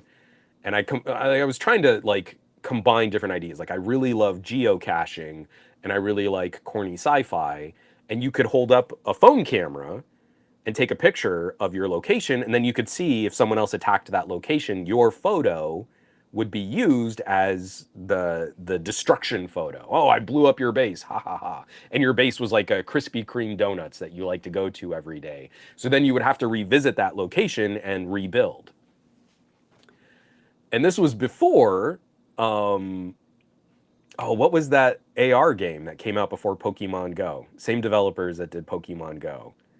So anyway, I'm describing this to one of the developers at Hidden Path, and he's like, "Yeah, I mean, it's people have all the big ideas. You can come up with all these ideas, but can you actually code that game? Can you actually make it?" And you're like, "I don't think I can." And I let it sit, and then shortly after that, we started getting all of these like location AR games, and I'm so mad that I didn't even try. Like I could have at least tried to make that game. I still feel like that could be kind of a fun game. The other idea that I had was kind of a time-based horror title where you could talk to ghosts, but you would have to, you couldn't just open the app and talk to ghosts. The ghosts would try to contact you. Ingress, thank you. Niantic. I couldn't remember Ingress. My brain is still Swiss cheese. Yeah, I pitched an idea like location check-in sci-fi base building about 6 months before Ingress launched. So I obviously would not have been able to get a game like that to market and make it well. Not in 6 months. But again, I was so mad. I didn't even try. I should have tried. And I had notes and I had like, this is what the page, and this is like, I had diagrammed out like what I felt like interactions in the app could look like and how the check-in, because this was also like when Foursquare was really popular. You could then eventually turn it into something where you could work with, like locations and businesses and give out perks. Like maybe you're defending your local library, you could do something as like a tie-in or a collaboration with the library. I was so mad that like Ingress came out and it was a better idea than my idea. More fleshed out sort of sci-fi world and product, but the mechanics, I was like, oh, I kind of liked my mechanics better. But the other idea I had was like a ghost seance app where you would interact with a spirit, but the spirit contacted you, and it could only happen at certain times of night.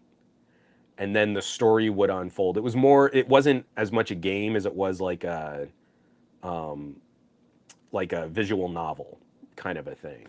But what it would do is you would hold up your camera, you would get an alert, 11 p.m. there is a spirit in your presence. You'd have to hold up your phone, and then based on the compass in your phone, you would have to turn until you could find the spirit. And the end of one of the story paths, depending on how you interact with the story, it was kind of a choose your own adventure.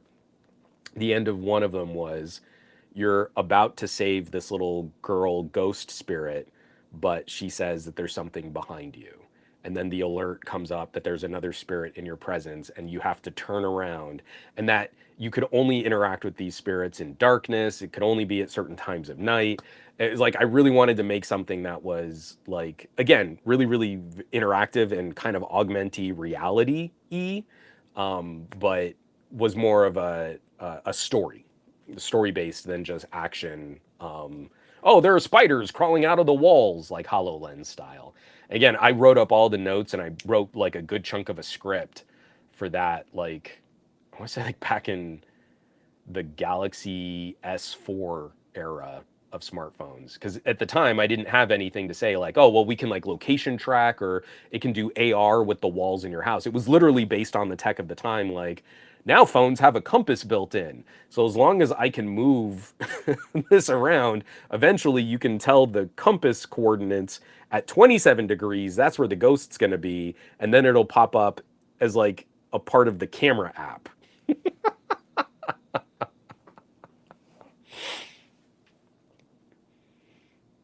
Oh, I do remember this. Frisco Flame, one of the best AR games I played was Sim, Sarah is Missing, where it takes over your phone. And the idea is you found this phone of this girl that is missing, and you get calls and messages, have to reply, and has several endings. So good. Sarah is Missing is very good. That is a good one. If you haven't checked it out, Sarah is Missing is awesome.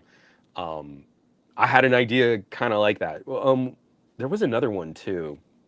Or am I thinking about Sarah is Missing? I can't remember now, but it's a really, really simple sort of text-based, story-driven game. But it's like you're going through Wikipedia articles, and it's just like this onion that keeps kind of you keep peeling back layers, and you eventually get to the conclusion of this story through these articles and things that you're reading. I mean, like some really clever ideas that you could do real cheap. Actually, like the Ghost Seance app, I should try to revisit now, because I bet you with AR tools built into our cameras, that might not be as hard to make as it might have been like over 10 years ago.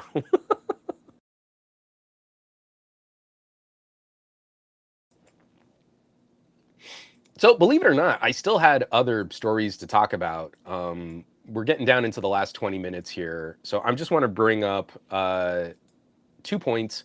One, a forever mouse from Logitech is a stupid idea. Logitech wants you to pay a subscription for a mouse. A forever mouse is a mouse that you can disassemble and repair. That's a forever mouse. And I would love to start maybe digging into accessories like that, mechanical keyboards and mice that you can just repair. and keep them running for a really long time. Can someone in the chat maybe fill in a gap that I have?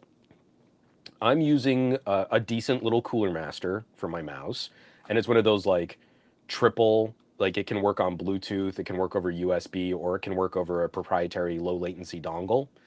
I mean, it's gotten a firmware update since I've owned it, but what am I missing? What software does a mouse need that you would want to pay a monthly subscription to operate? I'm genuinely asking, I'm not being a snarky, but I really would like to know what else is being updated regularly on other mice that you would want to pay for extended support. Like my version of this mouse, I don't believe has been sold in years, but this mouse is still kicking. Like it's still going strong. I don't feel any need to replace it. And I love the triple combination. I can set Bluetooth to my laptop. I can set the dongle to my PC. It's an awesome mouse. So when Logitech is out there floating, hey, what we need is more revenue. So we're going to sell you a really expensive mouse. It's going to be like a $200 mouse. And then we're going to charge you a monthly subscription to make sure you never throw it away, that it'll be updated or something. I don't know what that is. Simon says Hypno. Well, it needs AI and to be 35% faster. It is actually one of the worst parts of owning this mouse is when I accidentally click the button to increase the sensitivity, and I see my mouse cursor with like the slightest little nudge from my hand go flinging across my ultra wide, and I have to go cycle because it's only one button. I can't dial up and dial down. I have to cycle all the way through all of the sensitivity settings to get back. It's the only thing I don't like about this mouse. That is the bane of my existence. I do not need my mouse to be any faster than the medium setting on this mouse. Pop on Tech is saying nothing. There is nothing on a mouse that needs to be updated to the degree that you would pay monthly to keep using that mouse. Pop on Tech is saying, I have Logitech and Razer. Both software are the same garbage with no new features. All right. Aditya is saying, mapping my volume controls to the side scroll wheel on my MX Master 3 is really cool, but I don't think I've had an update in 3.5 years. I know the mouse that I'm using, the Cooler Master, I don't think they sell it anymore. And I genuinely haven't checked in. Like, I don't even have a Cooler Master program on my system anymore. What I'm actually using is, what is this? X Mouse Button Control version 2. And I do that for the little back and forth buttons on the side of my mouse. I've mapped those to tools in DaVinci Resolve. And for me, that's faster than even using a control surface to edit in DaVinci Resolve. So like when I do cut and when I do ripple deletes, like I've got that mapped to specific buttons because it's really it's one of the things that's actually really stupid on DaVinci Resolve. Your control to ripple is like a control button action. Like you have to hit like Control K, and you're like, that is one of the hardest like keyboard combinations to take my hand off of something else and then reach halfway across my keyboard to ripple delete is really stupid. So I've changed that, and now I mapped it to a mouse instead. And that's the software I'm using, is a free app. Once again, what is that called? It is called X Mouse X Mouse Button Control. So that's the app I'm using. I'm not using the Cooler Master software at all.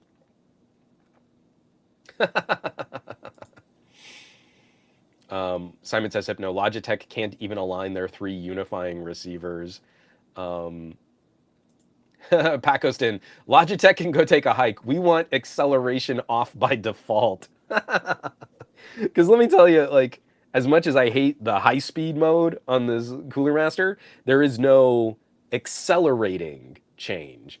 I cannot imagine how frustrating it must be to use a mouse and have like slow movements be one speed, and then when you start moving the mouse faster, it starts changing how the mouse controls what you're trying to augment.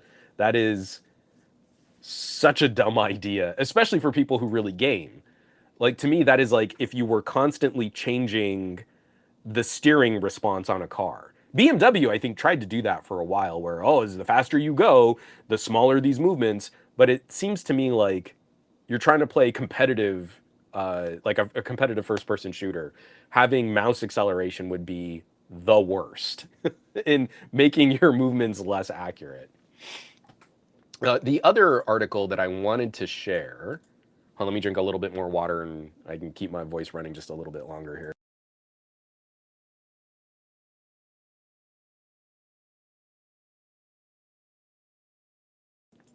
Oh, Aditya Anil. I will gladly switch software to get my buttons mapped if it means I can uninstall the Logitech bloat software from my PC.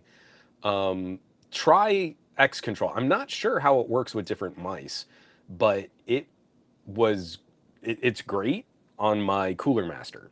So give it a shot. Again, it's free. I like pointing people to free programs that can achieve functionality when Logitech wants you to buy a $200 mouse and then charge you for it monthly for reasons. Because a forever mouse is revenue for them, which sounds so dumb. I also wanted to bring this one up. It actually was broken by a Korean news outlet. It's been reported on by a couple different sites. I saw it first on Sam Mobile, but I like the write-up better on GSM Arena. I don't know who wrote this, though. Where is the byline on GSM Arena? That's kind of annoying. They should put who actually wrote it, but I don't see it here on my page. Anyway, report Samsung's top boss angry at the mobile division for copying Apple. Now, when I bring up stuff like I don't like Samsung's current trend in removing features, increasing costs, keeping technology at the same place for like multiple years, like their camera tech hasn't changed substantially since the Galaxy S20. And I do want to point out the telephoto sensor on the S24 Ultra, the Note 24, is a nice upgrade. I have a camera review on Patreon. I'm never going to publish that camera review publicly. That is for patrons. That is a bigger upgrade than I think a lot of people gave Samsung credit for. But it comes on the fourth year of doing kind of the same thing that we've seen since the S20. And that's not exciting. And when we got all of those DOJ disclosures that Apple executives were actively talking about, how can we slow the advancement of new technologies and maybe even roll back technologies because this stuff is good enough and consumers aren't going to notice, but we can still keep charging them more for new phones. Samsung seems to be doing the same thing. How can we kind of keep tech in place and not give people new stuff, but keep charging them more for the same things that they've always had? And you feel it immediately when you pick up a mid-ranger from like Vivo or Oppo or Xiaomi, or even like a Pixel, and then you compare that against a Galaxy A series. You feel it immediately when you compare a OnePlus 12 against a Galaxy S24. Similar prices, but man, the OnePlus 12 is a lot more exciting in the tech that's in that device. Samsung isn't getting it done. And every single time that they make this play, like they made the earbuds look more like AirPods, instead of the bean shape, they made the cut off stock wire shape. And even in the way that I don't have my OnePlus buds up here, but even in the way that they open the case, it looks more like AirPods. At least when the OnePlus buds copied the AirPods, it opens up into more of like a makeup compact style case instead of the vertical, like top hinge case. It's small, but it looks like a different thing, kind of. I do not like the Galaxy Watch Ultra design, having that square shape, that square watch shape, but with the circular screen, just to me screams of compromised costs on components. We have a bunch of circular OLEDs. We can't design a new OLED for our most expensive watch, so just put on one of the other screens from our other watches, but make the body look more and more like the Apple Watch. It is such blatant consumer pandering, and it backfires every single time. Every single time Samsung has made their device more like an Apple device, It just reinforces the market perception of Apple, and Apple increases sales in that arena. Apple has been growing tremendously in phones above $400. And it's because we keep saying Samsung is this market leader, but they keep making their phones kind of a bit more like iPhones. So why would you buy the copycat when you can buy the company that's getting copied? There's no one who's going to mistake Samsung buds for AirPods. So you're not going to win over any Apple users to buy Samsung buds. But now they look more like AirPods. Well, if I'm going to wear something that looks just close enough to AirPods that people might even call me out on it, the people who care about the fashion statement that's being made by Apple products, why would I be caught wearing the copycat product? Why wouldn't I just go and get the thing that's going to give me the blue text messages instead? If someone catches the orange watch strap and the big chunky watch body, and they assume that it's an Apple Watch, why would I spend all that money on the Galaxy Watch to have people think I'm wearing an Apple Watch? I'm doing Apple's branding and marketing work for them. It doesn't make any sense. But I'm sure there are a bunch of bean counters who can say for like a short-term perk, oh yeah, we'll see like a little bump in sales here. But long term, you've destroyed the brand's identity. You've destroyed the brand's credibility, and you've destroyed the brand's reputation. And we've been saying stuff like this every single time Samsung has tried to make their product more like an Apple product. In the past, we've been able to bring Samsung back from the edge. The Galaxy S6 was a mistake. Getting rid of things like SD cards, people got upset about. You're removing something that gives my phone function, and you're charging me more for the design and the aesthetic. We don't like that. And on the Galaxy S7, they brought memory card support back. But right now, Samsung Mobile is not looking at their disastrous record of sales. To be fair, the Galaxy S series has nudged up in sales this last year. But it's still down probably about 30% from where we were with the Galaxy S10. Galaxy S10 had a headphone jack, had on the S10e had a side-mounted fingerprint sensor, had memory card support. You had DeX. The Galaxy S10 era of Samsung devices was the peak Android smartphone before we started rolling over into 5G, and was the least iPhone-y experience that Samsung has put out recently. Phone to phone, this was the least like an iPhone you could make a slate rectangular screened device. And Samsung won't go back to that. I've said it before on this podcast. We are about to mandate things like making batteries easier to remove and repair. If Samsung were a market leader, they could do that now, advertise how they really care about their consumers. They really care about the environment. We want you to own your phones longer. We're guaranteeing 7 years of software support, and Apple can't even support the iPhone 15 for a full year. Apple gave up on all the AI on the iPhone 15. You bought a brand new iPhone 15, you're already obsolete. Apple Intelligence won't work on it. Samsung could put that together and position it now and be ahead of the curve and be the company that really cares for consumers and really cares about the environment. This isn't about taking a charger out of the box. That's a cynical move. We're making the device easier to fix. We're making the device expandable. So when you bought your phone, maybe you didn't need a ton of storage, but now that you've owned it for 3 years and you filled that storage up with a whole bunch of really awesome 4K video, why don't you put in a brand new Samsung 1 terabyte micro SD card?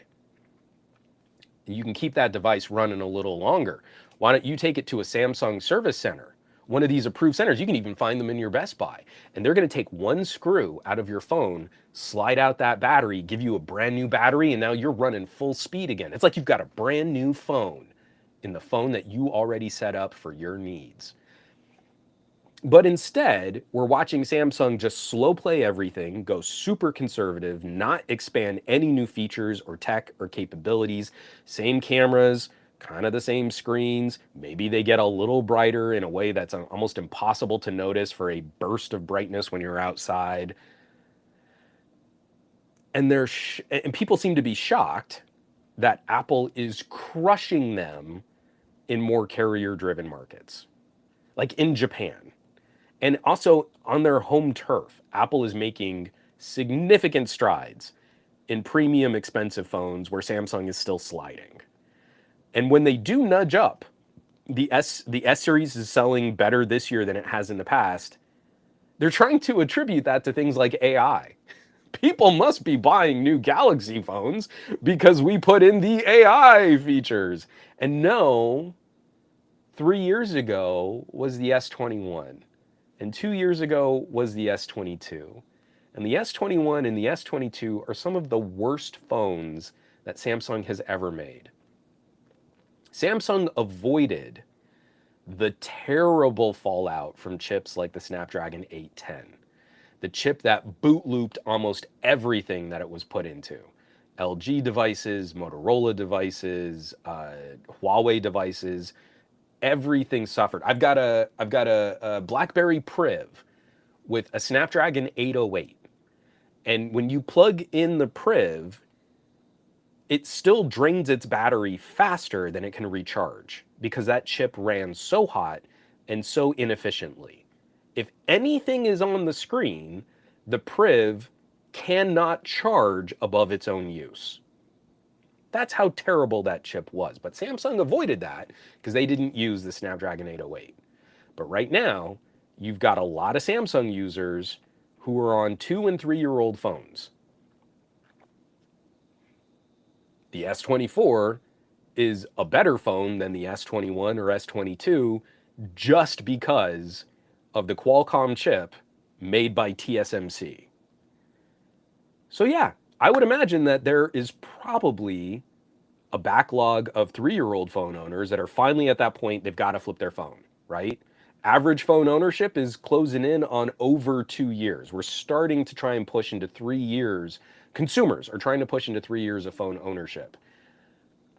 But I think the S22 was so terrible that you probably have people that are interested in upgrading sooner just for how hot that 8 Gen 1 ran, for how poor the battery life was, how poor the performance was, how much Samsung had to throttle the phone just to keep battery life kind of usable all day. Remember, they had a whole blacklist of apps that could not run at the full speed of that SoC because it was so bad. And again, Samsung not wanting to put in larger batteries or better cooling components to make the performance of their premium phones more consistent. It's it's pretty gross. So it's great. I love that the CEO, the chairman of Samsung, who was in prison for bribing the president of South Korea and manipulating stock prices, and was probably released from prison after Samsung committed to billions of dollars of investment in the South Korean economy. I'm glad that he's a little miffed that Samsung is copying Apple so much. Maybe that'll affect some kind of internal change in the mobile division, and we'll get a Samsung that's more interested in actually competing instead of just desperately wishing they had the cult-like mentality of Samsung users that they used to have. People were diehard Samsung Knights back when Samsung was more competitive, and they got brutal once Samsung started slipping, and now there's not much excitement. You don't hold up a Samsung phone and people go like, wow, you've got an expensive phone. You hold up a Samsung and people think you've got a cheap Android. And that's Samsung's fault. Samsung owns that. Samsung should be blamed for this market perception of Android devices. So, that's probably where we should start wrapping this up. I don't know. Like, I said this after the last Unpacked, but this does not inspire any confidence right here. When I see an ugly orange band, chunky, rugged looking watch that is desperately trying to be an Apple Watch, but they can't even get the screen right. And you can't tell me Samsung can't make a square OLED because they used to. Galaxy watches used to have square OLEDs. So they're cheap. They're cheap, and they just put in a circular OLED because that's what they had a stockpile of. And the watch only gets like 2 days of battery life. You know, my OnePlus watch will go 4 days. My OnePlus Watch 2R will go 4 days. My Tick watch will go 4 days. And if I wanted something kind of rugged and fitnessy, I could spend $200 on an Amazfit that'll go a week of aggressive, heavy use on a single charge. So what is Samsung doing? I don't know. So anyway, let me take one drink of water. We'll close this show out. I'm sorry. I really did want to have a bit more of like a gadget block and an open conversation, but I got sidetracked pretty hard on a bunch of the AI and crypto stuff. So I appreciate y'all hanging with that. Hold on one bit.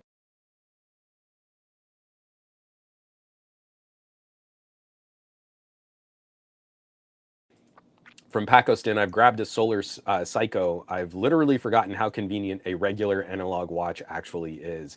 Let me tell you, when you go into the low power modes on a Tick watch or on the OnePlus watch, and it's just a basic fitness tracker, and it goes for like a week or two, it is so nice. If you just want a basic timepiece, the Amazfit, I think, can go for 40 days on a single charge, just being a watch. It's not going to do all the fitness tracking stuff and count your steps and sync up with your phone and pair with the app and serve you notifications. But if you just want a timepiece, that's pretty good. So anyway, folks, there's a lot going on. I have so much stuff that I need to finish editing and finish shooting. And I don't know, maybe next week we can talk about Pixels, whatever Google is going to be putting out for their Made by Google event. I feel like a lot of this has already leaked out. So we're pretty confident we know what's going to be happening. And there are some concerns over things like the next tensor chip that's going in the Pixels. But then there is also some exciting stuff that could come about if we saw functionality improve, things like desktop modes. I don't think Gemini is going to do it, but maybe they're going to come out with something that really rocks our socks. Maybe they'll come out with something that is daily user accessible, but is as profound as on-device speech-to-text transcription. Something that I use all the time instead of trying to find like closed captioning for different videos and movies and stuff. So there are people streaming all week. You've got Gadget Goddess on Tuesdays, Easy Computer Solutions on Wednesdays. I know Scott Peachy was saying he might want to try and bring back Technically Speaking. Scott's a good dude. If you like that kind of content, you should maybe check him out. Say, hey Scott, maybe bring it back. And I think you could convince him to bring back what was a really fun topical live stream. I don't know that Ike has been back. Barry, please correct me on that. I'm way out of the loop just because I am still kind of loopy. But TK and I are going to try and stream Thursday. Friday is LaShawn, holla at your boy. Saturday and Sunday, you've got El Jefe Reviews and Nomad Tech. I think Michael Peppertech is mixing it up sometime during the week. MPT, he's a really thoughtful guy. There's some fun stuff from him too. Just really, really good content literally every day to contribute and grow these conversations, talk about news, talk about experiences. And this is the kind of content that really gets squashed under the boot heel of YouTube algorithms and social media algorithms. So again, it's always of the most highest appreciation when I see folks in the chat, all the people who contributed and supported the Twitch side and subscribed to this on Twitch. Huge thank you, and it really means a lot to see the contribution, the effort, because it's not just the views. The views don't really mean much anymore. The subscriptions, you subscribe to my channel on YouTube, it doesn't really mean anything anymore. But when I see the comments and I see the sharing and I see the conversation sort of expand to other parts of social media, or I see a new patron pop up and join the private Discord, that means so much right now because it's feeling a little dire. It's starting to feel a little dark that the platforms are squeezing everybody as hard as they are.